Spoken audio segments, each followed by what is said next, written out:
neste momento convidamos o professor de Direito e especialista em Geopolítica Mundial, senhor Gesiel Oliveira, para proferir a palestra Intervenção de Organismos Internacionais na Soberania Nacional.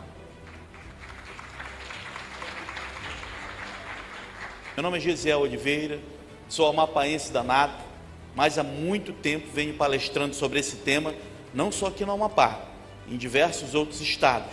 Semana passada estive na Universidade da Guiana Francesa, debatendo sobre esse tema. E redobre a sua atenção, vai valer a pena, pode ter certeza. Tá?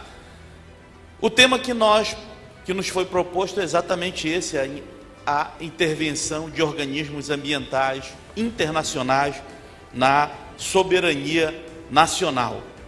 O que são ONGs?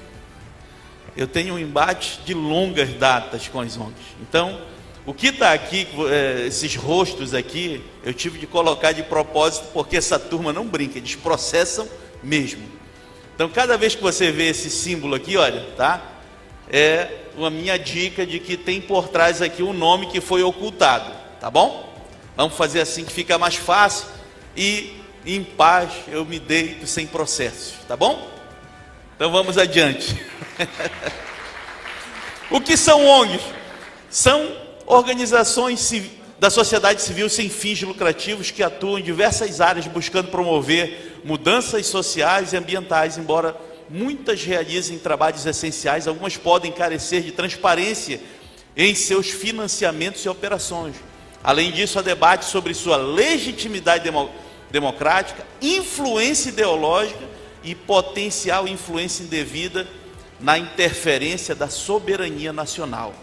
E eu fui fazer um levantamento sobre a quantidade exata e fiquei assombrado com a quantidade atual de ONGs que existem no Brasil. Isso foi tirado do mapa da OSCE do IPEA de 2022.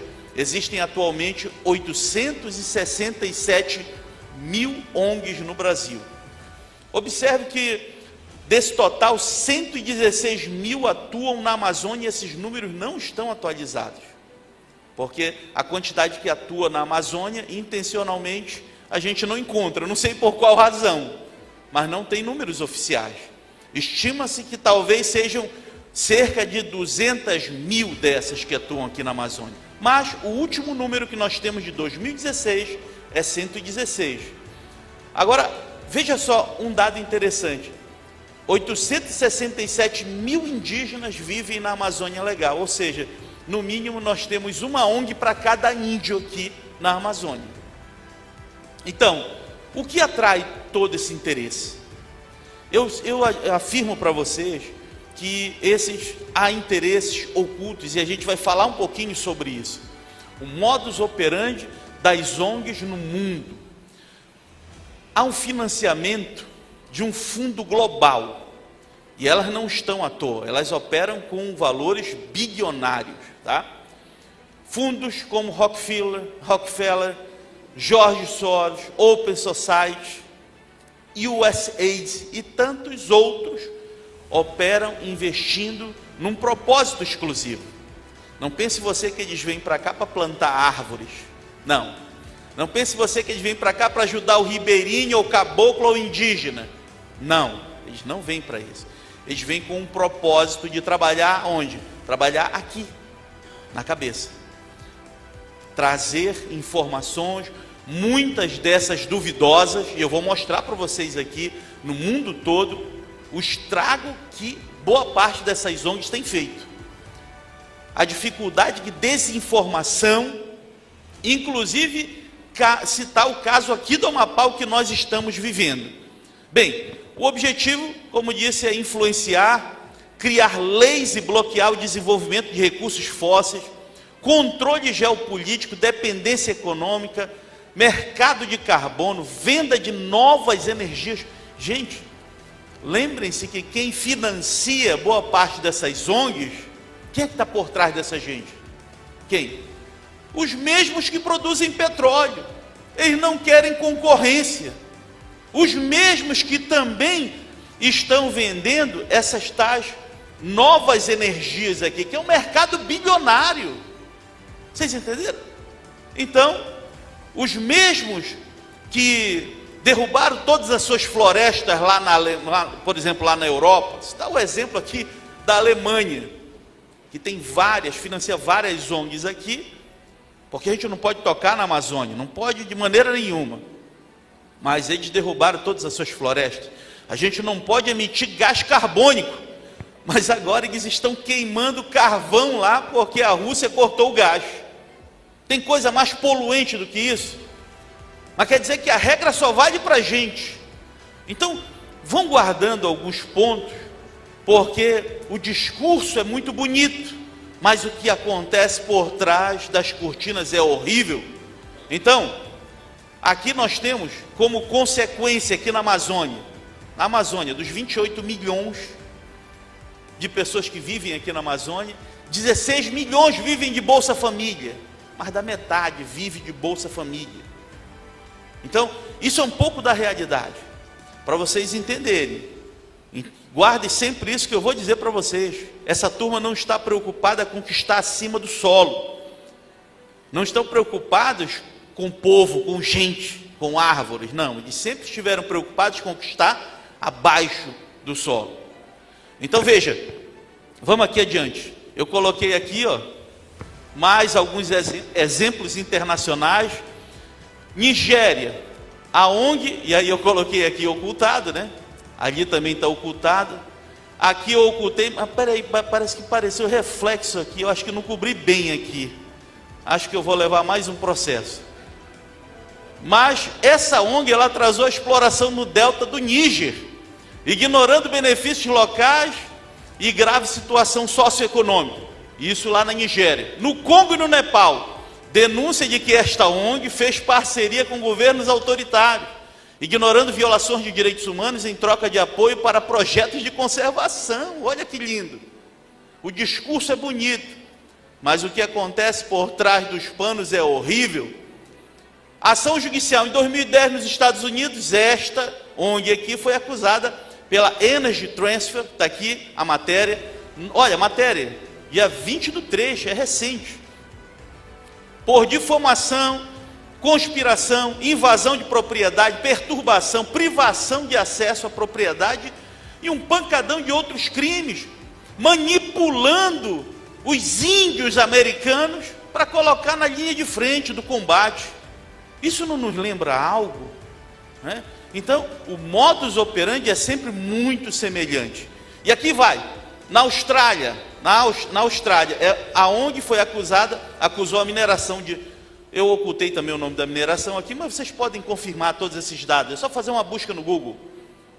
De destruir a grande barreira de corais nas operações que estavam muito distantes. Então veja, Canadá, nas areias betuminosas de Alberta, houve um impacto exagerado, também gerou o processo. Aqui, a tática é sempre a mesma: omitir benefícios e inflar os riscos, aumentar, exagerar. É essa jogada. Resultado qual é? É a soberania comprometida sem alternativas viáveis, porque o objetivo é exatamente impedir ao máximo. Aqui nós temos, inclusive, essa decisão aqui, que condenou essa ONG a pagar mais de 660 milhões. O governo americano baixou a ripa agora e cansou, disse: chega. E multou pela primeira vez uma condenação milionária, né? E eles estão recorrendo, tá? O veredito representa aqui, um grande golpe para o grupo acusado pela Energy de orquestrar uma campanha violenta de difamação. Então, gente, aqui nós temos o caso que está em pauta. Eu vou avançar alguns pontos, porque foi bem dito, foi bem explicado aqui pelos que me antecederam. O que é que está em jogo? Essa região gigantesca, Rio Grande do Norte ao Amapá, que envolve, portanto, essas 5 bacias aqui: a Potiguar, Ceará, Barreirinha, Pará, Maranhão e aqui onde nós estamos, aqui na foz do Rio Amazonas. Apesar de receber esse nome, fica muito distante da foz, fica a cerca de 540 quilômetros e 175 de Oiapoque. Então veja, eu quero me deter um pouco sobre os absurdos, não tem outra palavra, que saíram nesse relatório do IBAMA. O IBAMA está absolutamente aparelhado por essas ONGs. E eu estou falando e vou provar para vocês como é que isso acontece. Não só o IBAMA, vários outros órgãos, como o INCRA, órgãos como órgãos que envolvem questão de fiscalização ambiental. E eu vou explicar para vocês já como isso funciona. Esse relatório aqui, que saiu no dia 29/10/2024, 55 páginas, um montão de justificativa das mais absurdas, gente. Eu vou mostrar algumas para vocês aqui. Aqui, argumentos questionáveis do relatório do IBAMA. Vamos desmontar um pouco esse relatório aqui. Primeiro, corais da Amazônia. Então veja, aqui eu excluí, claro, o nome, né, da ONG, mas aqui tirei prints da página mesmo da ONG. Você pode confirmar tudo isso depois. E essas são as fotos que foram tiradas aqui a 100 quilômetros da foz. A 100 quilômetros aqui da foz do rio Amazonas, tá? Tá aqui não posso nem chamar de submarino isso, né? Mas um brinquedinho aí menor do que um carro que eles mergulharam. E olha só que absurdo, né? Que coisa interessante. Eles são muito sortudos. No primeiro mergulho, eles conseguiram identificar tudo e voltaram de lá, tudo mapeado. Um trabalho que a Marinha demorou quase 40 anos para levantar. Eles resolveram no mergulho só, gente. Eles são inacreditáveis, tá? E aí, a matéria estava pronta, jogaram para o mundo todo. Eu li aqui, ó, defenda os corais da Amazônia. O mergulho foi feito a 100 quilômetros da costa brasileira, tá? Agora, um pequeno detalhe. Eles esqueceram de combinar com os russos, né? Porque está aqui, essa é uma imagem de satélite. Isso aqui é a pluma do rio Amazonas. É a quantidade de sedimento que o rio Amazonas joga na sua foz, que é muito grande.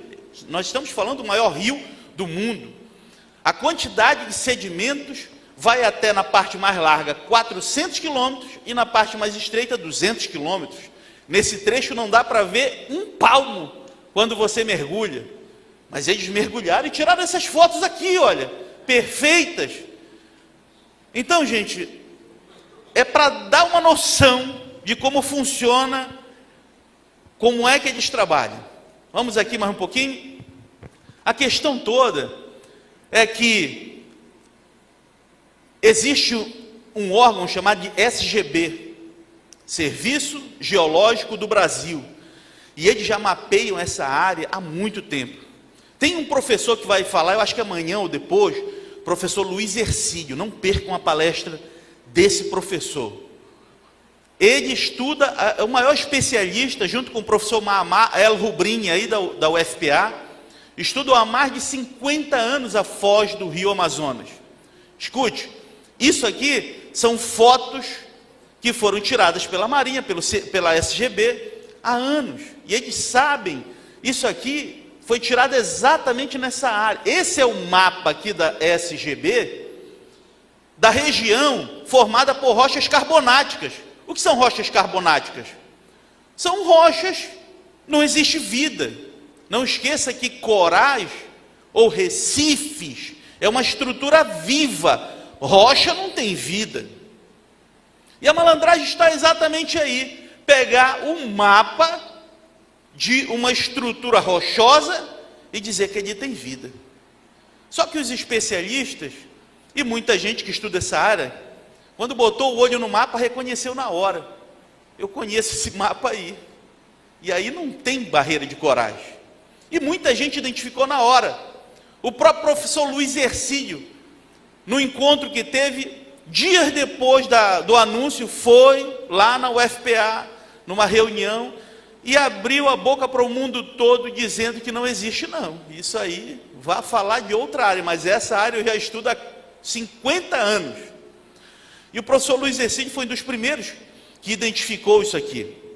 Vamos adiante. Olha só.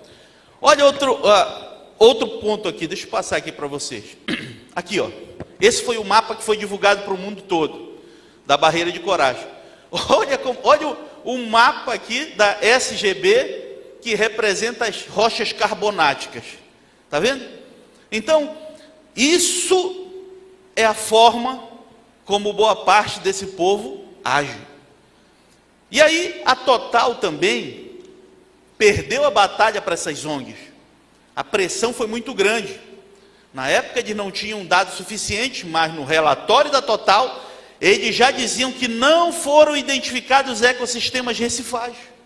Ou seja, pelos estudos que foram feitos, não tinha nada que comprovasse que tinha corais ali. O professor Luiz Ercídio aqui, olha, gritou lá da UFPA, e isso não existe, contesta pesquisador sobre a existência de corais na foz do rio Amazonas.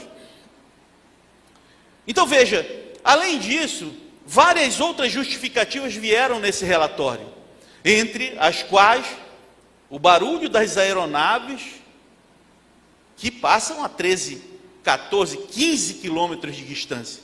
Você tem que fazer um esforço muito grande para escutar o barulho da aeronave, mas está incomodando, né, de acordo aqui com o relatório, está incomodando os indígenas, está causando perturbação de ordem sonora. As aeronaves têm que desviar sua rota e passar mais por dentro do oceano, porque eu acho, sinceramente, que está incomodando mais o ouvido dos ambientalistas do que dos índios. O certo é que fizeram um roteiro enorme, com justificativas das mais absurdas possíveis. Aqui, ó, tribos indígenas, disseram que isso iria atingir as tribos indígenas aqui na costa do Amapá. Detalhe, está ali, ó, coloquei para vocês, a tribo indígena mais próxima de lá fica a mais de 100 quilômetros do litoral. Não tem tribo indígena no litoral do Amapá. Essa tribo aqui, essa terra indígena, que é a terra indígena Garibi, Juminá e terra indígena Uaçá, ficam a muitos quilômetros do litoral. Ali nós temos o Parque Nacional do Cabo Oranja, né? E aí o ponto fica a 175 quilômetros lá para dentro do oceano. E assim eles continuaram espalhando. Aqui, ó, espalhando muitas teorias, espalhando muita informação.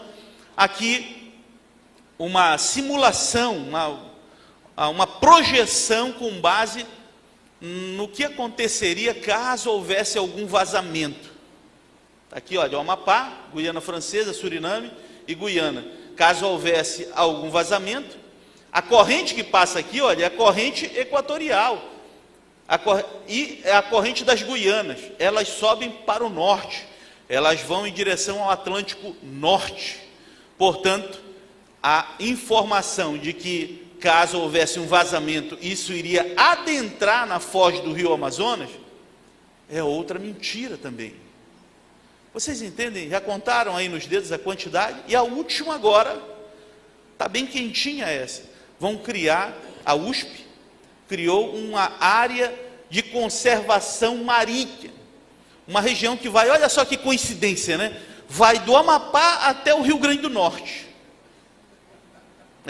E dentro dessa área, que a gente não sabe como funciona, porque não foi conversado com ninguém, nenhum caboclo, foi conversado com o povo da USP, dentro de 4 paredes, e já foi direto para o Congresso Nacional, para encaminhar para lá, e certamente vai ser apresentada agora em novembro, na COP30, em Belém do Pará, em novembro agora. A COP30, não se enganem, nós estamos falando do maior palanque mundial de ambientalistas que vão estar aí, e todos eles têm um propósito. Qual é o propósito deles? Diminuir ao máximo todo e qualquer tipo de combustível fóssil. É isso que eles querem, diminuir. E não pense vocês que eles vêm levantar nossa bandeira aqui, não. Nós estamos sozinhos, viu? A gente está sozinho. Eu disse lá na Guiana Francesa, semana passada, que o Amapá, repeti até a frase lá do senador Lucas Barreto, o povo do Amapá está na pobreza, em cima da riqueza, contemplando a natureza. Ainda acrescentei mais uma, esperando uma incerteza, porque ninguém sabe se isso vai sair. Quem pode afirmar que a partir de agora foi concluída aquela área, aquele hospital para recuperação da fauna marinha lá no Oiapoque, Quem garante que a Marina vai aprovar? A Petrobras não pode falar que vai aprovar. E conhecendo a fundo quem é a turma que está ao redor do IBAMA, a gente sabe que o desafio é gigantesco. Basta ver quem é o vice, procurem aí no Google para ver quem é o vice da Marina. Ele é o fundador da maior ONG que existe no Brasil, do ISA, que recebeu em 2 anos mais de 137 milhões. Foram dados que foram informados no relatório final pelo senador Márcio Bittar, do Acre, que ele foi um dos relatores da CPI das ONGs de 2023. Dados que foram divulgados aí. Eu afirmo para vocês, o comando do IBAMA não está sujeito à presidência do Brasil. Seja lá quem for que assumir, não está sujeito à presidência do Brasil, está sujeito a forças internacionais. Está sujeito àquele grupo que eu mostrei para vocês aqui no começo, que alimenta tudo isso. Eles acreditam fortemente nessa teoria, nessa questão que se criou, nessa ideia fajuta de internacionalização da Amazônia. Eles acreditam que estão guardando ali essa grande quantidade de minério, de recursos estratégicos em terras raras, para futuramente eles aproveitarem, porque acreditam que a Amazônia ela é internacional. Então a gente tem que ter muito cuidado com o que a gente lê, muito cuidado com o que a gente diz. Tantos cientistas, muito cuidado com o que afirmam para você, porque tem muita coisa aí. Olha, eu vou dizer para finalizar minha participação, que já deu o horário, e eu disse que seria bem rápido. Pesquisem mais na internet sobre o aquecimento global. Por que de não chama? Vocês perceberam que não estamos falando do aquecimento global? Estão falando agora de mudanças climáticas. Mudou. Por quê? Porque muitos cientistas se despertaram e começaram a ir para o YouTube, a dar entrevistas para falar que não existe aquecimento global. O que existe, na verdade, é uma sequência de alternâncias climáticas, e sempre foi assim no planeta. Até hoje, nós já tivemos entre 60 e 70 modificações climáticas, altos e baixos. Essas ONGs dizem que se mudar um grau, vai alterar o clima, vai acabar com o mundo. Vai aumentar, falam sobre aumento do nível dos oceanos, mas tem muita mentira embutida nisso. E eu falo para vocês como professor de geopolítica e geógrafo, o gás carbônico, ele é incapaz de mudar o clima no planeta. Guardem isso. O gás em maior abundância na nossa atmosfera é o nitrogênio. 78% da nossa atmosfera é formada por nitrogênio. Depois vem o oxigênio, 19%. Só aí já dá quase 100%, né? Mas esse percentual pequenininho que falta ali de 1%, são vários gases, mais de 100 gases. Entre eles, o gás carbônico, que representa, guarde isso na natureza, 0,037. É isso que tem de gás. Ao longo de todos esses anos, se você pegar de 1760, quando começou a Revolução Industrial, até hoje, foram despejados na atmosfera cerca de 2.400 bilhões de toneladas de gás carbônico. Isso é um nada, é um mínimo. Por que eu te falo isso? Porque o homem, você pega os 195 países do mundo, 195 países do mundo, sabe quanto eles emitem anualmente de gás carbônico? Quanto? 36 bilhões de toneladas. Guarde esse número, 36 bilhões de toneladas. Agora, sabe quantos os 1.350 vulcões ativos, entre os quais esses 1.350 vulcões ativos no mundo todo, 20 deles estão jogando muito gás carbônico aí na atmosfera. Sabe quanto eles jogaram na atmosfera o ano passado? 400 bilhões de toneladas. 400 bilhões. Sabe quanto de gás carbônico que os oceanos geram e jogam para a atmosfera? Sabe quanto? De 80 a 90 gigatoneladas. Gigatoneladas. O próprio planeta, ele tem os seus meios de se recompor. as florestas absorvem uma parte, os oceanos absorvem uma parte também grande desse. E aí a gente fica nessa loucura climática, nesse alarmismo louco. Ah, não pode emitir, porque o pum da vaca lá da Noruega vai abrir um buraco na camada de ozônio. Gente, há um propósito atrás de tudo isso. Despertem.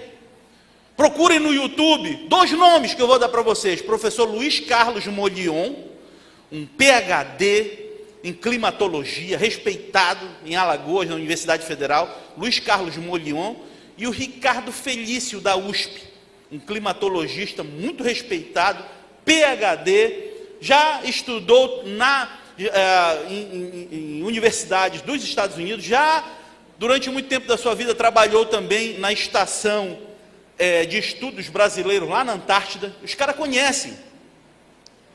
E olha, deixa eu falar para finalizar minha participação. O NOAA, que é o Serviço de Administração dos Oceanos dos Estados Unidos, é o serviço dos Estados Unidos que cuida de toda essa parte de verificação nos oceanos.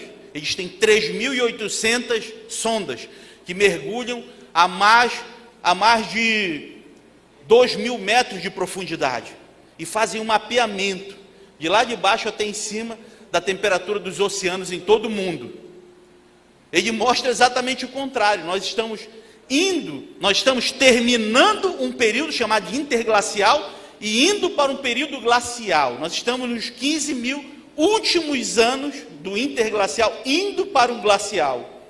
Ou seja, a tendência, a partir até 2035, você vai ver que em muitos lugares vai esfriar muito. E quando começar a esfriar muito, principalmente na América do Norte, você lembre dessa minha palestra aqui, viu?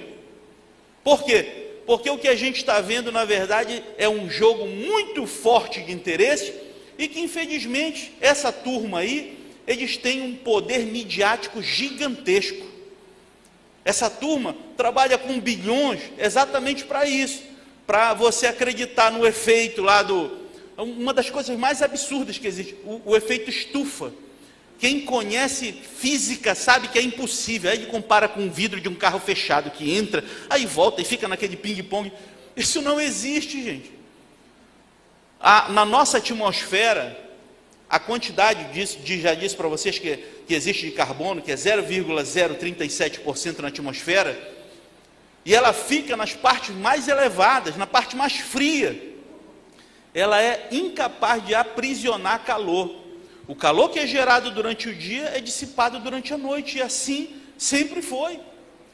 Se nós levarmos em consideração, um grau vai mudar a cara do mundo. Não muda, não vai mudar. E eu afirmo para vocês que no ano de 536, um vulcão, no ano de 536, depois de Cristo, um vulcão na Islândia, jogou tanta fuligem na atmosfera, que o planeta todo mergulhou durante 1 ano e meio numa escuridão. A temperatura global baixou 7 graus nesse período. E a população não morreu, conseguiu sobreviver. Durante a Idade Média, nós tivemos um período que ficou conhecido como o Pequeno Glacial também. Ou seja, um período de muito frio.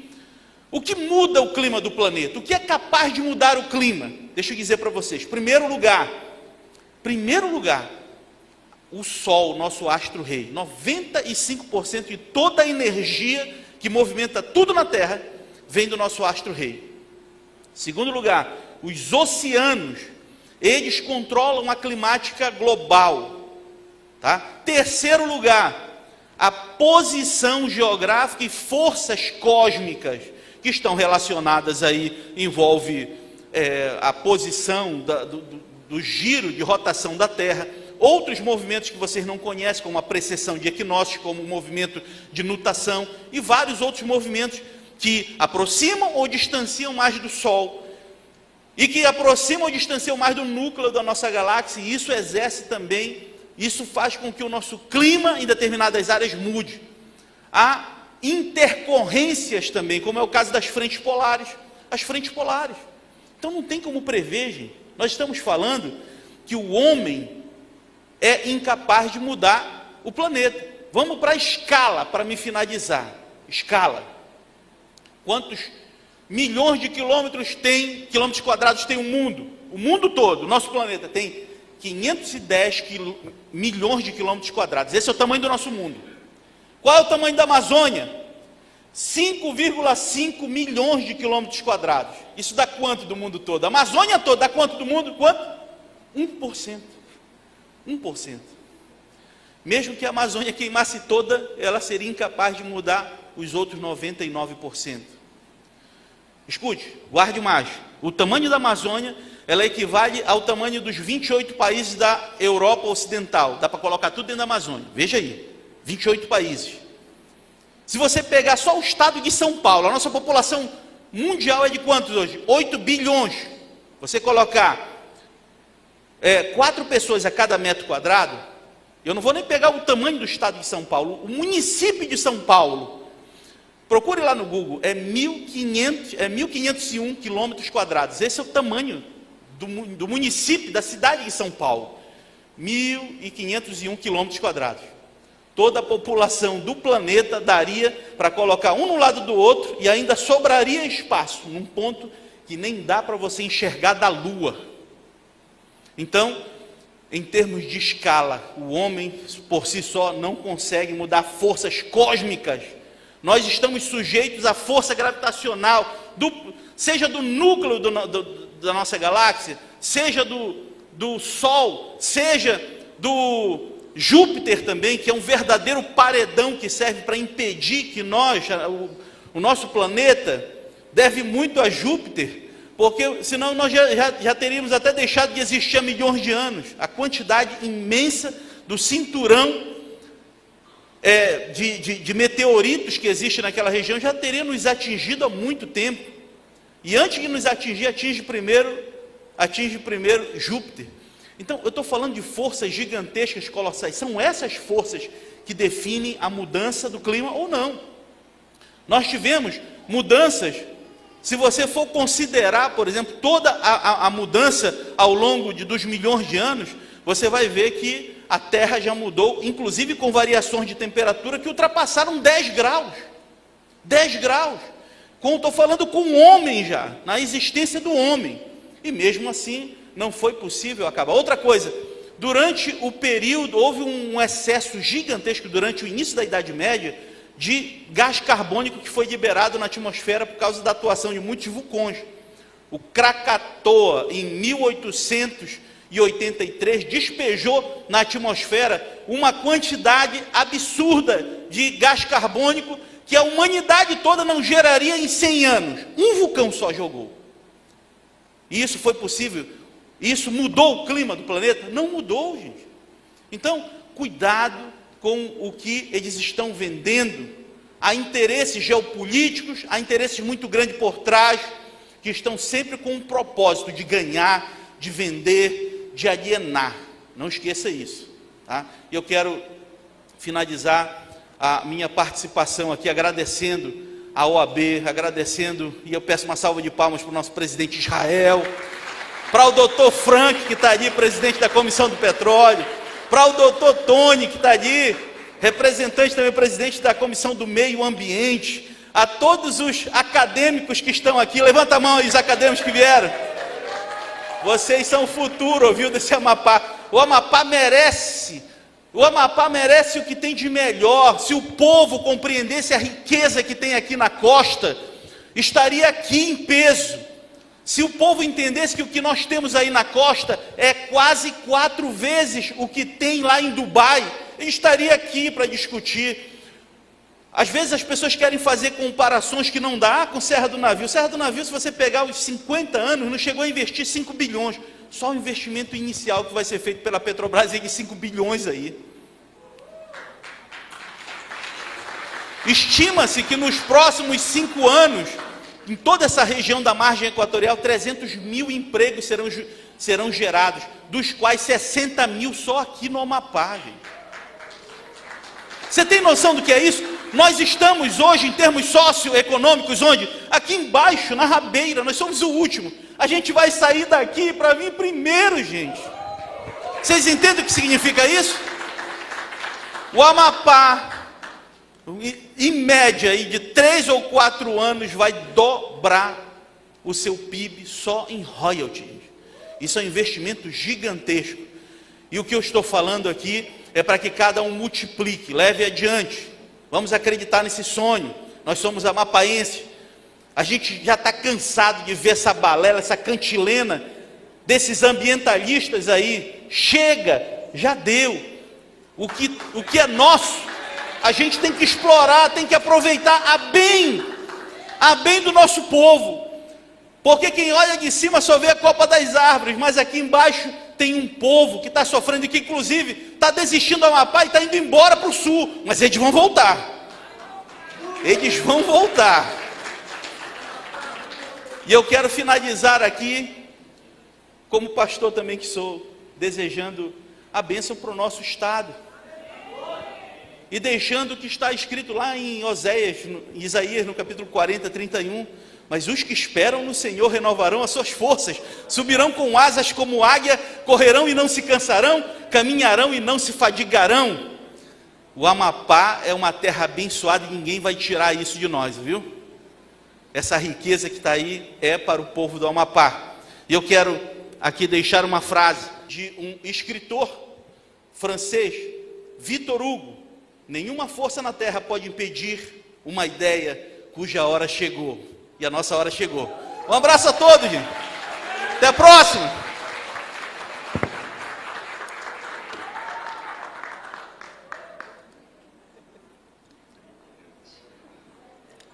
Agradecemos ao professor de Direito e especialista em Geopolítica Mundial, senhor Gesiel Oliveira, pela sua contribuição.